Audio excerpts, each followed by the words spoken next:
4 ಲಕ್ಷ ಕೋಟಿ ದಾಖಲೆಯ ಬಜೆಟ್ ಮಂಡನೆ ಮುಖ್ಯಮಂತ್ರಿ ಸಿದ್ದರಾಮಯ್ಯ ಕಡೆಯಿಂದ. ಶಿಕ್ಷಣ ಇಲಾಖೆ 45.286 ಕೋಟಿ, ಮಹಿಳಾ ಮತ್ತು ಮಕ್ಕಳ ಕಲ್ಯಾಣ ಇಲಾಖೆ 34.955 ಕೋಟಿ, ಇಂಧನ ಇಲಾಖೆ 26.896 ಕೋಟಿ, ಗ್ರಾಮೀಣಾಭಿವೃದ್ಧಿ ಮತ್ತು ಪಂಚಾಯತ್ ರಾಜ್ ಇಲಾಖೆ 26.735 ಕೋಟಿ, ನೀರಾವರಿ ಇಲಾಖೆ 22.181 ಕೋಟಿ, ನಗರಾಭಿವೃದ್ಧಿ ಮತ್ತು ವಸತಿ ಇಲಾಖೆ 21.405 ಕೋಟಿ, ಒಳಾಡಳಿತ ಮತ್ತು ನಾಗರಿಕ ಸರಬರಾಜು ಇಲಾಖೆ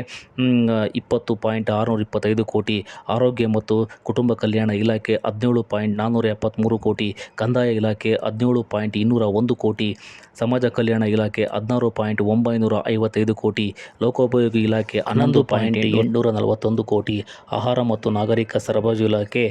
8,275 ಕೋಟಿ, ಕೃಷಿ ತೋಟಗಾರಿಕೆ ಇಲಾಖೆ 7.145 ಕೋಟಿ, ಪಶುಸಂಗೋಪನೆ ಮತ್ತು ಮೀನುಗಾರಿಕೆ ಇಲಾಖೆ